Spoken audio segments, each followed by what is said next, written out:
Hi viewers, welcome to our channel. Present మనతో పాటు దాము బాలాజీ గారు సీనియర్ జర్నలిస్ట్ ఉన్నారు. వారితో ఒకసారి మాట్లాడదాం. సార్ నమస్కారం. సార్ గోవాలో రష్యన్ మహిళల్ని చంపేయడం జరిగింది సార్. ఇప్పుడు ఈ ఘటన దేశవ్యాప్తంగా కూడా వైరల్ అయిపోతుంది. అసలు ఏం జరిగింది, ఎందుకు ఆ మహిళల్ని చంపేశారు, మరి దీనికి సంబంధించి ఎటువంటి వివరాలు ఉన్నాయి?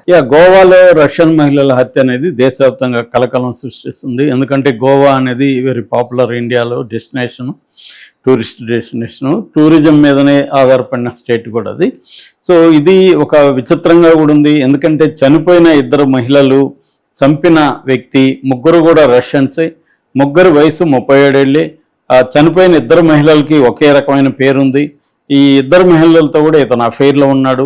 ఇలాగా అనేక విచిత్రాలు ఈ హత్యతో ముడిపడి ఉన్నాయి. అసలు గోవాలో రష్యన్స్ ఎంతమంది ఉన్నారు, మొత్తంగా టూరిస్టులు ఎంతమంది ఉన్నారు, ఈ వింటర్ సీజన్లో రష్యన్స్ ఎక్కువ ఎందుకు గోవాకు వస్తున్నారు, ఈ రష్యన్స్ లేకపోతే ఫారినర్స్ మధ్య క్రైమ్ అనేది ఎందుకు పెరుగుతూ ఉంది మధ్యకాలంలో, ఎంతమంది ఫారినర్స్ క్రైమ్లో ఇరుక్కున్నారు, ఏ రకాలైన క్రైమ్స్ అక్కడ చేస్తున్నారు, దీన్ని గోవా ప్రభుత్వం ఎందుకు అరికట్టలేకపోతుంది, ఈ విషయాల గురించి మనం మాట్లాడుకుందాం. సో ఇక్కడ ఏంటంటే మొత్తంగా గోవాలో సంవత్సరానికి 80 లక్షల మంది టూరిస్టులు వస్తారనేది ఒక అంచనా. అందులో వింటర్ సీజన్లో రష్యా నుంచి ఎక్కువ వస్తారు. ఎందుకంటే అక్కడ వింటర్ వాళ్ళకి చాలా భరించలేనిదిగా ఉంటుంది. ఇక్కడైతే గోవాలో ప్లెజెంట్గా ఉంటుంది క్లైమేటు, అందుకని వస్తారు. ఆల్రెడీ అక్కడ నార్త్ గోవాలో పెర్నెమ్ తాలూకా అని ఉంది. ఆ పెర్నెమ్ తాలూకులో రష్యన్స్ ఎక్కువ మంది ఉంటున్నారు. అంటే వాళ్ళు బిజినెస్ వీసాల మీద వచ్చి ఇక్కడే ఎక్కువ కాలం ఉండిపోతున్నారు. కొంతమంది అక్కడే జాబ్స్ కూడా చేస్తున్నారు. అలాగా జాబ్స్ చేసేవాళ్ళు అలెక్సై లియోనోవ్ అనే ఒక వ్యక్తి 37 ఏళ్ళు.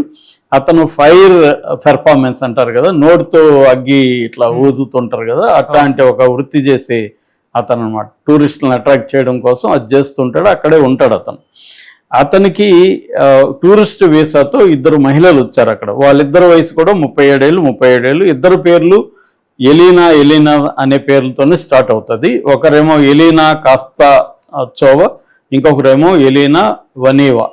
ఈ వనీవా కాస్తాచోవా ఇద్దరికి కూడా ఎలీనా అనే పేర్లు ఉన్నాయి. ఇద్దరితో ఇతనికి పరిచయం అయింది. వీళ్ళిద్దరిలో అతను కాస్తాచోవాతో లివింగ్ రిలేషన్షిప్లో కూడా ఉన్నాడు. వాళ్ళిద్దరు కలిసి ఒక రెంటల్ హౌస్ తీసుకొని అక్కడ ఉంటున్నారు. మోరిజిమ్ అనే ప్రాంతంలో, ఈ పెర్నేమ్ తాలూకా మోరిజిమ్ అనే ప్రాంతంలో వాళ్ళిద్దరు కలిసి ఉంటున్నారు. మొన్న ఏమైందంటే వెన్స్డే పెద్ద గొడవ వినబడింది. ఆ ల్యాండ్ ఓనర్ లేడీకి, ఆ ఇంటి ఓనర్ ఆవిడికి పెద్ద గొడవ వినబడింది. ఆ తర్వాత ఆమె మామూలు గొడవలు అప్పుడప్పుడు జరుగుతుంటాయి, రష్యన్స్ అరుచుకుంటుంటారని పట్టించుకోలేదు.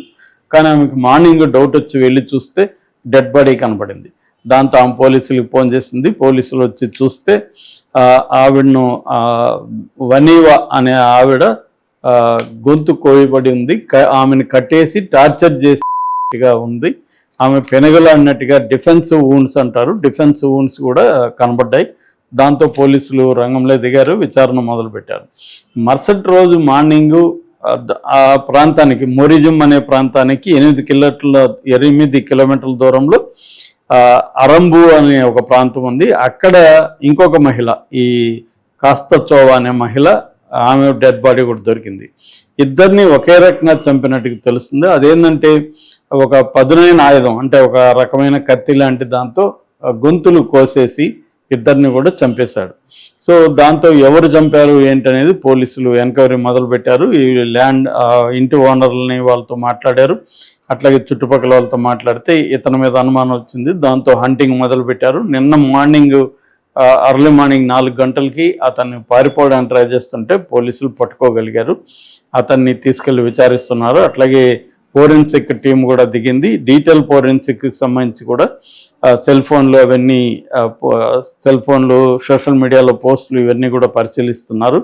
అసలు వీళ్ళు ఓవర్ స్టే అంటారు. ఓవర్ స్టే అంటే వీసా అయిపోయినా కూడా ఉంటున్నారా, లేకపోతే వీసా ఇంకా అవ్వలేదా ఏంటి అనేది పరిశీలిస్తున్నారు. ఇప్పటి వరకు తెలిసిన సమాచారం ఏంటంటే ఈ అమ్మాయిలు ఇద్దరు కూడా టూరిస్ట్ వీసాతో డిసెంబర్ 24వ తేదీ వచ్చారు.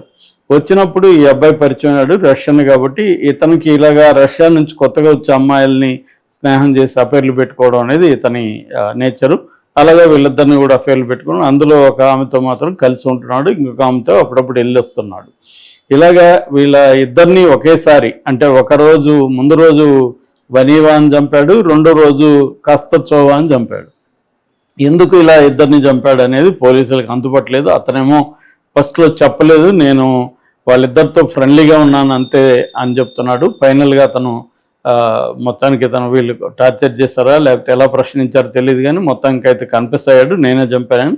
ఆ కత్తి ఎక్కడ ఉందో కూడా చెప్పాడు. కత్తిని కూడా అంటే మర్డర్ వెపన్ అంటారు, మర్డర్ వెపన్ కూడా వీళ్ళు పోలీసులు హ్యాండ్ ఓవర్ చేసుకున్నారు. అతని కన్ఫెషన్ రిపోర్ట్ కూడా రెడీ చేశారు. సో అతను చెప్పింది ఏంటంటే ఇద్దరితో కూడా ఆర్థిక లావాదేవీలు ఉంది. ఇతనికి ఏంటంటే ఇలాగా అమ్మాయిని ట్రాప్ చేసి వచ్చిన వాళ్ళ దగ్గర డబ్బులు లాగేయడం అనేది ఇతని నేచరు. ఇతను మామూలుగానే కొంత పనిచేసే చోట కూడా కొంత రూడ్గా ఉంటాడు, కొంత విచిత్రంగా బిహేవ్ చేస్తుంటాడని కూడా అతనితో కలిసి పనిచేసేవాళ్ళు కానీ అతని గురించి తెలిసిన వాళ్ళు కానీ చెప్తున్నారు.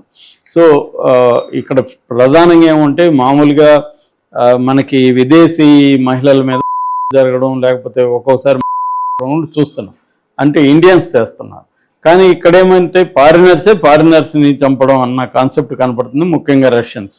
ఈ గోవాలో ఏంటంటే ఎన్సీఆర్బి డేటా ప్రకారం 2021-23 మధ్యలో ఈ 3 ఏళ్లలో 168 క్రైమ్స్ ఫారినర్స్ చేసినట్టుగా లెక్కలు చెబుతున్నాయి.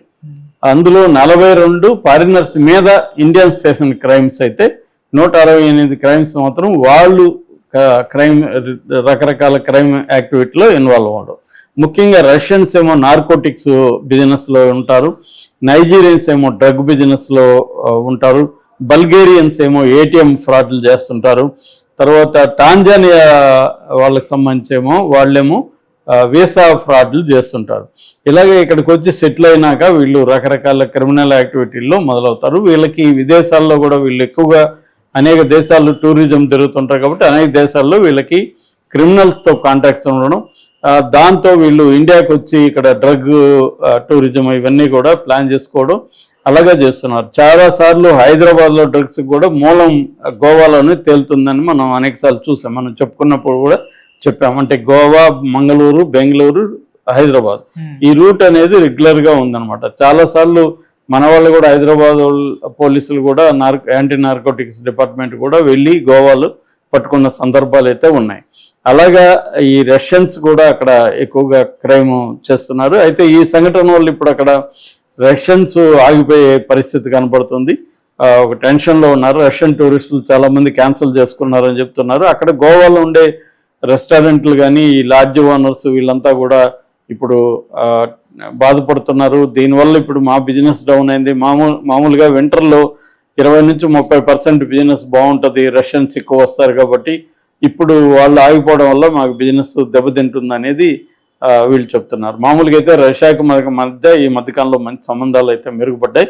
సో ఇప్పుడు ఈ ఇతను ఎవరైతే ఉన్నాడో లియోనోవ్, ఈ లియోనోవ్ క్రిమినల్ యాక్టివిటీ అయితే ఇప్పటివరకు గోవాలో ఏ రకమైన క్రిమినల్ యాక్టివిటీ అతను ఇన్వాల్వ్ కాలేదు. కానీ రష్యాలో ఏమన్నా క్రిమినల్ యాక్టివిటీ ఉందా, బ్యాక్గ్రౌండ్ ఉందా అనేది గోవా పోలీసులు రష్యాలో ఉన్న పోలీసుల్ని కాంటాక్ట్ చేస్తున్నారు. అంటే ఇతని బ్యాక్గ్రౌండ్ ఏంటి ఇవన్నీ కూడా చూస్తున్నారు.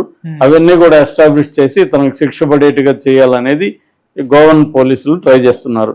ఏదేమైనా గోవాకి వెళ్తున్నప్పుడు మన వాళ్ళు ఏంటంటే టూరిజం పోయేటప్పుడు అక్కడ క్రైమ్ పరిస్థితి ఏంటి, అక్కడ ఎలాంటి క్రిమినల్ యాక్టివిటీస్ ఉంటాయి, ఎలాంటి జాగ్రత్తలు తీసుకోవాలి, ఇవన్నీ స్టడీ చేసి వెళ్ళాలి. ఇవన్నీ ఏమి స్టడీ చేయకుండా గోవాలో ఎంజాయ్ చేద్దాం, ఒక 2 రోజులు ఉండొద్దాం, 3 రోజులు ఉందామని వెళ్తారు. కానీ అక్కడ ఇలాంటి క్రైమ్ అయితే పెరుగుతూ ఉంది. సో దాన్ని దృష్టిలో పెట్టుకొని మన వాళ్ళు వెళ్ళేవాళ్ళు కూడా గోవాకి వెళ్ళేవాళ్ళు అక్కడ క్రైమ్ పరిస్థితి ఏంటి, ఆ మధ్య కూడా ఒక బార్ తగలబడిపోయి ఆ ఓనర్స్ లండన్ పారిపోవడం మనం చూసాం, మనం చెప్పుకున్నాం కూడా. అది కూడా కావాలని ఫైర్ యాక్సిడెంట్కి కూడా అక్కడ వాళ్ళే బాధ్యులు అనేది కూడా చెప్తున్నారు.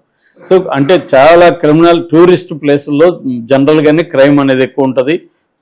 సో గోవాలో ఏంటంటే విదేశాల నుంచి రకరకాలుగా వాళ్ళు వస్తుంటారు కాబట్టి అక్కడ వాళ్ళని లూర్ చేయడం కోసం రకరకాల డ్రగ్స్ ఇవన్నీ ఉనికిలో ఉంటాయి. వాళ్ళకి అలవాటు ఉంటుంది వాళ్ళ దేశాల్లో.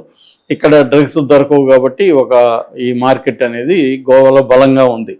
అందుకని గోవాకి వెళ్ళి మంచి క్యాసినోలు ఇవి చూసుకొని ఎంజాయ్ చేద్దాం అనే వాళ్ళు ఈ క్రైమ్ గురించి కూడా తెలుసుకొని వెళ్ళడం మంచిది అనేది చెప్తున్నారు.